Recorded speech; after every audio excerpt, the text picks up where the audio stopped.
The Toronto Islands are a chain of small islands in Lake Ontario, south of mainland Toronto, Ontario, Canada, comprising the only group of islands in the western part of Lake Ontario. The Toronto Islands are located just offshore from the city centre, and provide shelter for Toronto Harbour. The islands are home to Parkland, the Billy Bishop Toronto City Airport, a small residential community, several boat clubs, an amusement park and several sand beaches. The island community is considered to be the largest urban car-free community in North America, although some service vehicles are permitted. Access to the islands is by ferry, including the City of Toronto ferries operating from Jack Layton Ferry Terminal at the foot of Bay Street, or by water taxis. The island is a popular recreation destination.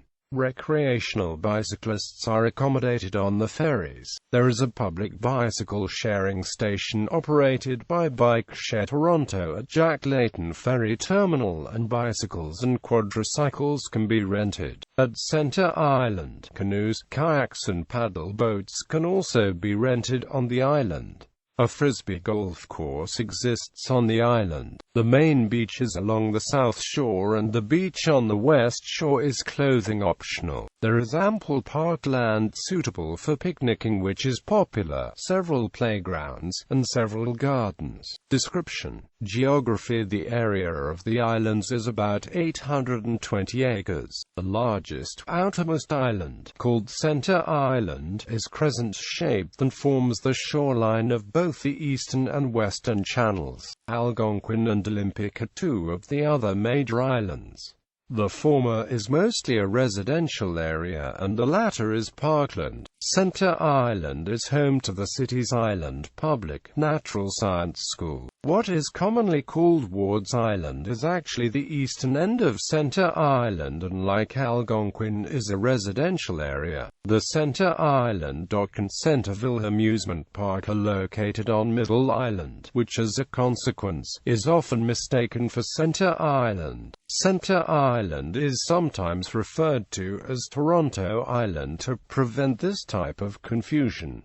Other smaller islands include Muggs Island, home to the Island Yacht Club; Forestry Island, heavily forested and no fixed link to other islands; Snake Island, partially forest and beach facing Toronto Harbour, access from pedestrian bridge on south side to Centre Island; South Chippewa Island, heavily forested and located between Snake Island and South Island; South Island, used for mooring and on-land storage of boats by the Royal Canadian Yacht Club; East End of Island, cut off at Chippewa Avenue and covered by trees. A tennis court is located on West End of Island. RCYC Island, occupied by Royal Canadian Yacht Club with clubhouse, moorings and other club facilities. Private beer for RCYC launches Quashand and Hiawatha to mainland. Two unnamed islands occupy what was once Blockhouse Bay, a small island in Long Pond, located across from Muggs Island. Small sandbar allows boats to moor alongside, sometimes called Donut Island. Small island in Lighthouse Pond, sometimes called Hanlan's Island. The islands were originally a 9 kilometers long peninsular sand spit extending from the mainland. The islands are composed of alluvial deposits from the erosion of the Scarborough Bluffs. The flow from the Niagara River to the south across Lake Ontario causes a counterclockwise east-to-west current which has, over time, deposited sediments at the south end of the harbour to form a sand spit. In 1852, a storm flooded sand pits on the peninsula, creating a channel east of Wards.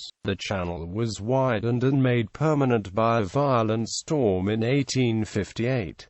The channel became known as the Eastern Gap. The peninsula to the west became known as the Toronto Islands. To the east of the gap, the area of today's Cherry Beach was known as Fisherman's Island. Sediment deposition was halted in the 1960s when the Leslie Street Spit was extended beyond the southern edge of the islands. Left to nature, the islands would diminish over time, but this is limited due to hard shorelines built to limit erosion. Over the years, land reclamation has contributed to an increase in the size of the islands. The harbour was shallow with a sandy bottom and the sands were moved by dredging or suction methods. Ward's Island was expanded by dredging. Today's Algonquin Island, formerly known as Sunfish Island, was created from harbour-bottom sands. The area now occupied by the airport has been subject to several landfills over what was once sandy shoal, initially to accommodate the amusement park that preceded the airport, and then to accommodate the airport itself. The Western Channel to the north of the airport is part of the original Western Channel, which was just south of today's Fort York. It was opened in 1911 as part of a program to improve boat navigation into the harbour. The airport lands were created from harbour sands in the late 1930s.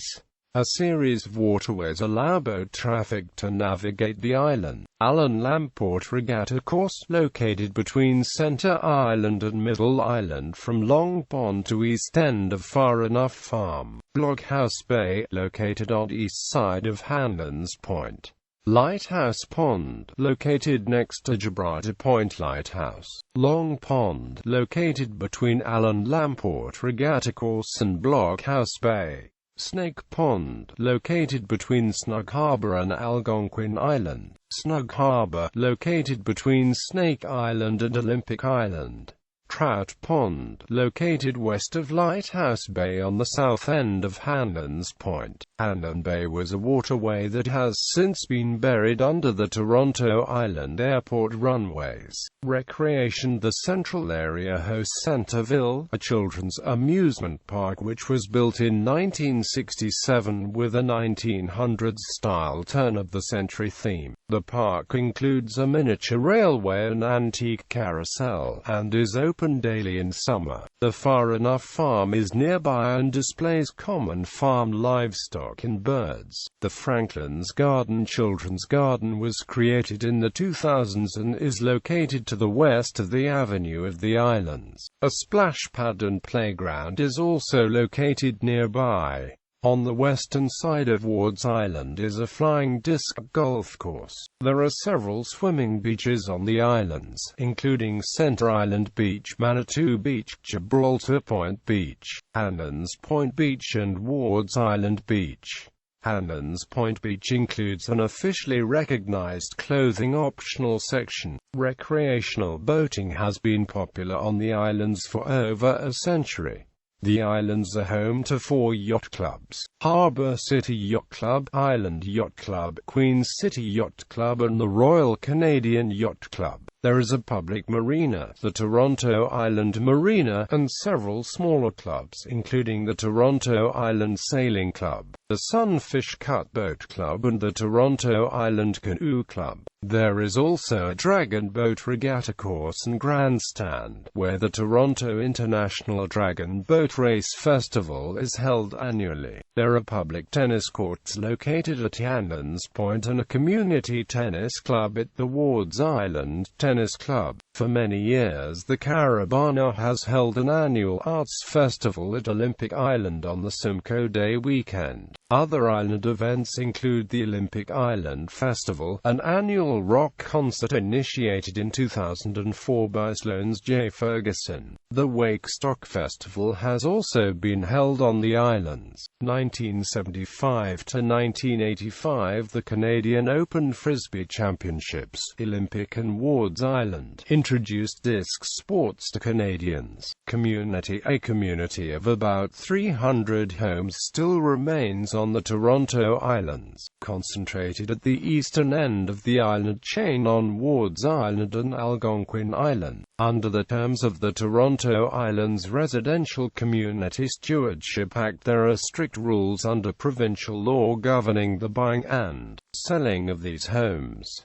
There are 2 daycare centres, 1 school and 1 church on the islands. The Toronto Island Public School, a public school located at Gibraltar Point, operates a day program for island residents, residents of the Toronto waterfront and other students that can apply for enrollment up to grade 6, a residential natural science program for visiting grade 5/6 students from the mainland, and a preschool nursery. The Waterfront Montessori Children's Center, a non-profit, parent-run cooperative preschool nursery for children aged 2.5 to 5, is located on Algonquin Island. St. Andrew by the Lake Church is an Anglican church located on Center Island which serves the island's residents and visitors. The semi-Gothic, medieval, stick-style building was built in 1884. The Wards Island residential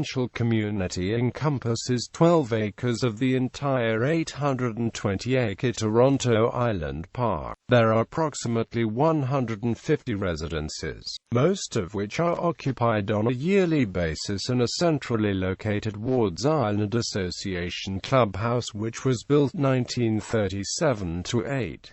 The layout of the streets remains as it has been since 1915, and the streets are named sequentially 1st, 2nd, 3rd, 4th, 5th, 6th Streets, as well as Bayview, Willow, Channel, Lenore and Lakeshore Avenues and Withrow Street. Artscape Gibraltar Point occupies buildings previously used by the Toronto Island Public School, and comprises more than 15 artist work studios occupied by a mix of painters, ceramists, sculptors, musicians, theatre companies, and a recording studio. The centre provides a long and short-term studio and bedroom rental service for artists, together with meeting, conference and special event services and an artist residency program. Politics. The islands are part of Toronto Ward 28 Toronto Centre, Rosedale, and represented by Pam McConnell.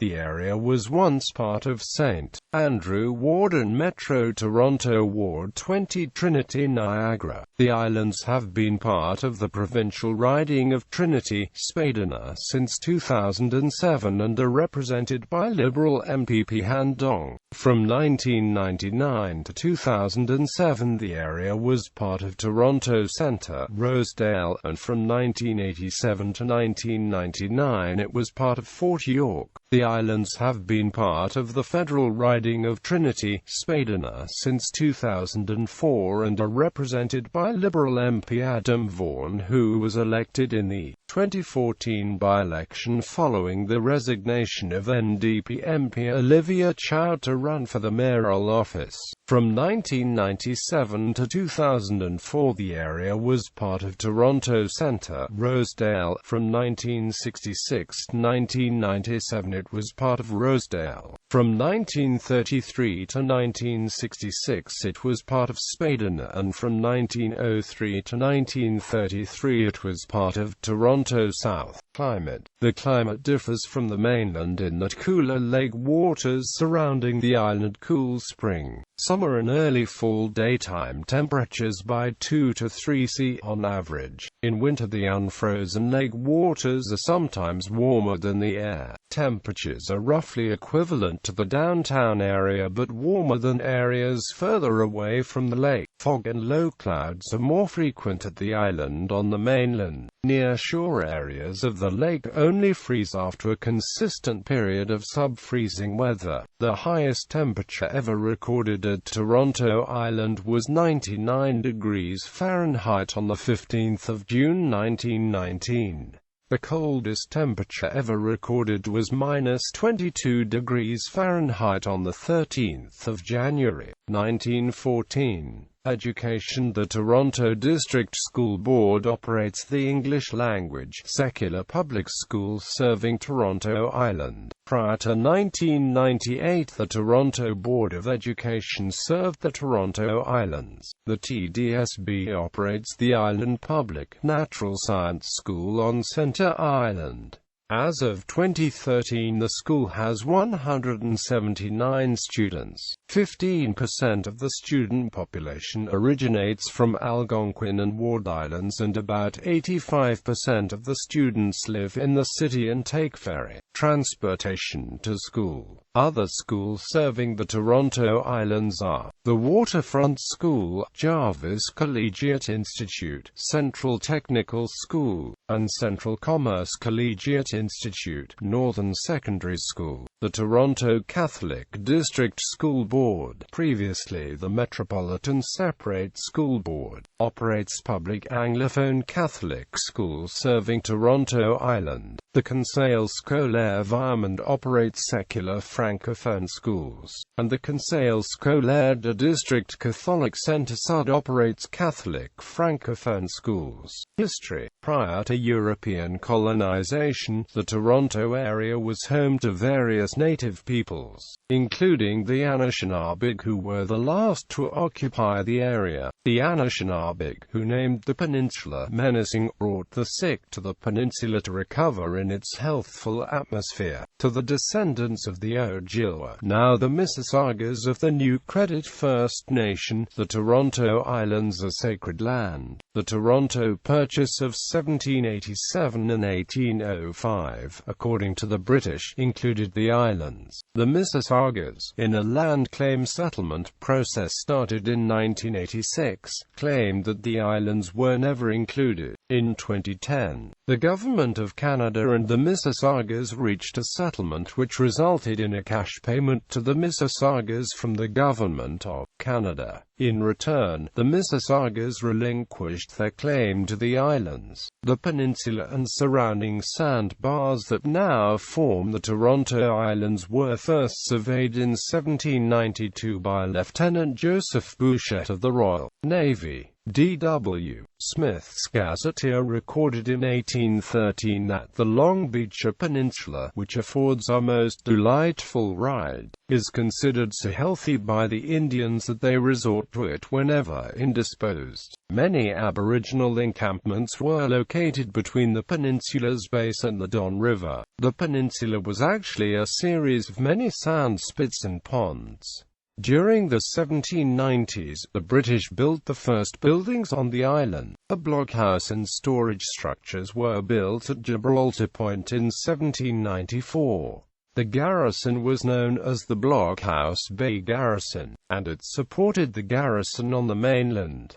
By 1800, another blockhouse and a guardhouse were built.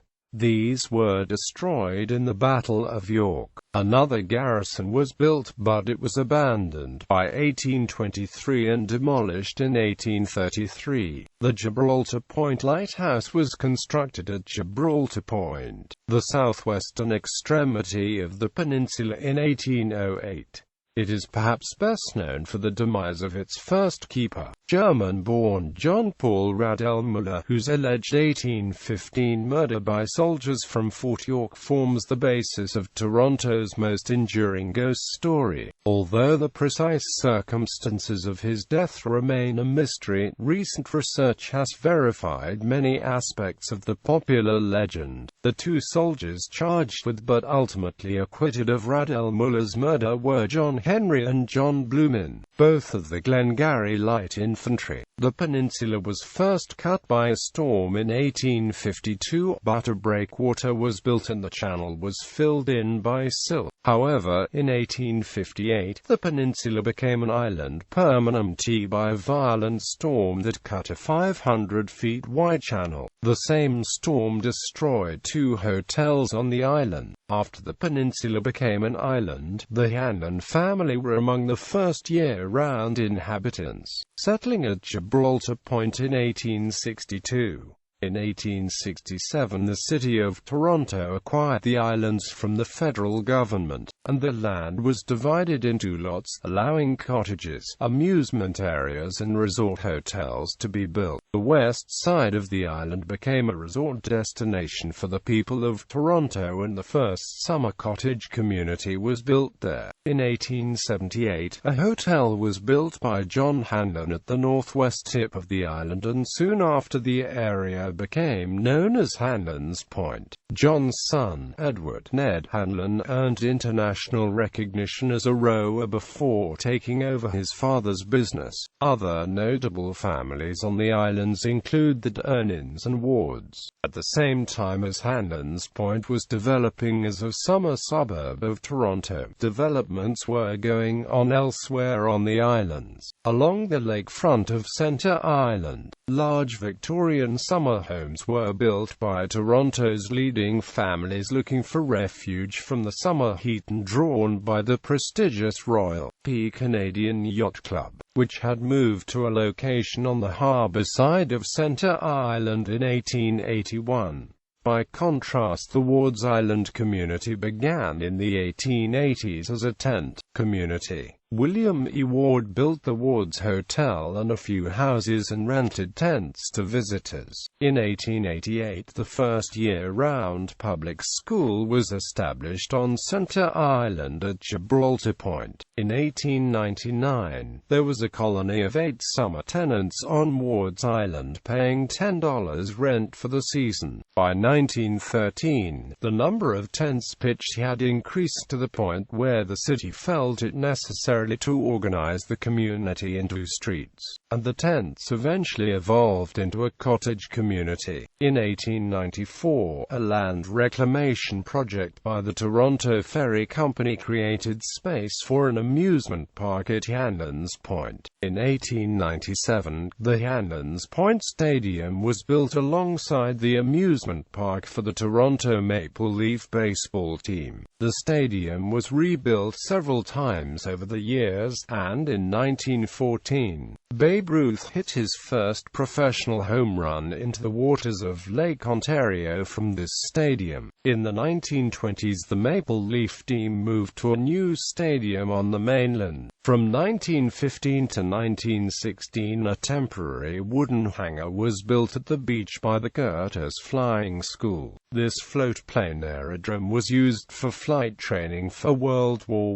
I. In 1937, construction started on a new airport on the site of the Parkland Stadium. The construction of the airport on infill led to the demolition of the stadium and most of the amusement park. It also meant that the cottage community at Hanlon's Point needed to be relocated. The residents were given the choice of either moving the cottages further south at Hanlon's Point, or resettling on Algonquin Island. Originally, Algonquin Island was simply a sandbar known as Sunfish Island that was expanded by land reclamation operations. In 1938, streets were laid out to accommodate 31 cottages that were moved by barge from Hanlon's Point. The original aspect of Algonquin Island was of unvegetated sand, and the current lush environment of the island is the result of many years of work by residents. The airport opened in 1939, formally named the Port George VI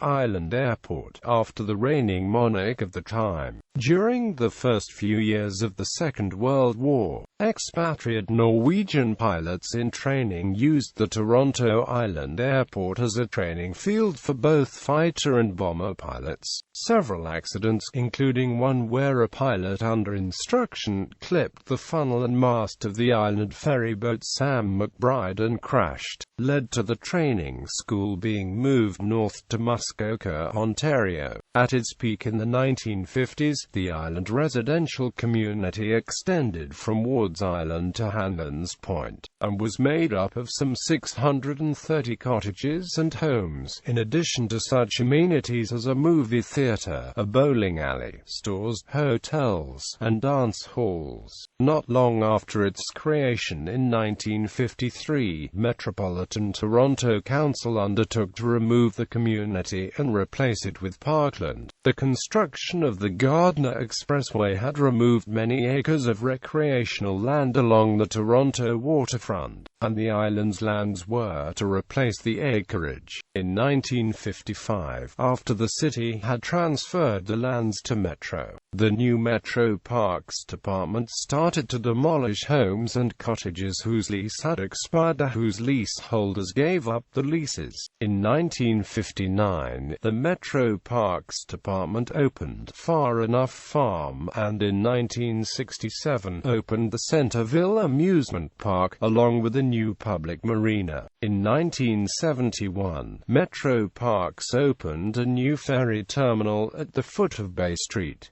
Unlike the previous terminal, no waiting room was provided. In 1976, the Trillium, a 1910 paddle-wheeler ferry which had been abandoned in a lagoon, was refurbished and relaunched for use as an island ferry. By 1963, all islanders willing to leave the island had left, and the remaining islanders started to fight the plans of Metro to remove their homes. While demolitions still proceeded, the islanders' alderman David Rotenberg pushed the islanders' cause, and the number of demolitions dwindled. In 1969, the Toronto Islands Residents Association was formed. Still, by 1970 only 250 homes on Wards and Algonquin Islands had escaped the bulldozer. The 1970s saw no further demolitions as the Metro Parks plans were thwarted by year-to-year leases and the changing of the guard on Toronto City Council to a group more sympathetic to the islanders. In 1973, City Council voted 17-2 to preserve the community and transfer those lands back to the city. However, Metro Council remained opposed, and the islanders started legal challenges to Metro's plans in 1974 to delay Metro's plans of expropriation. By 1978, Metro Council had won several legal battles and had obtained writs of possession for the 250 homes. At the time, a minority provincial progressive conservative government was in place with both the Liberals and NDP opposition parties in favour of the islanders, and the islanders appealed to the provincial government, winning more time when the province agreed to act as mediator between the city and islanders and Metro. Matters came to a head on July 28, 1980, when a sheriff sent to serve eviction notices to remaining residents was met at the Algonquin Island Bridge by much of the community, whose leaders persuaded the sheriff to withdraw.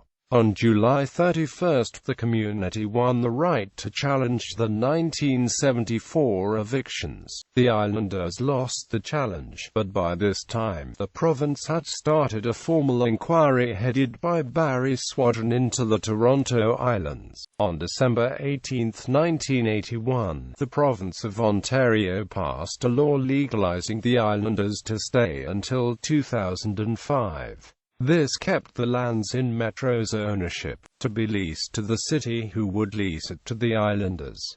Wrangling over the terms of the lease payments to Metro took several years. The community's fight for survival was finally rewarded in 1993, when the Ontario government passed the Toronto Islands Residential Community Stewardship Act, which enabled islanders to purchase 99-year land leases from a land trust.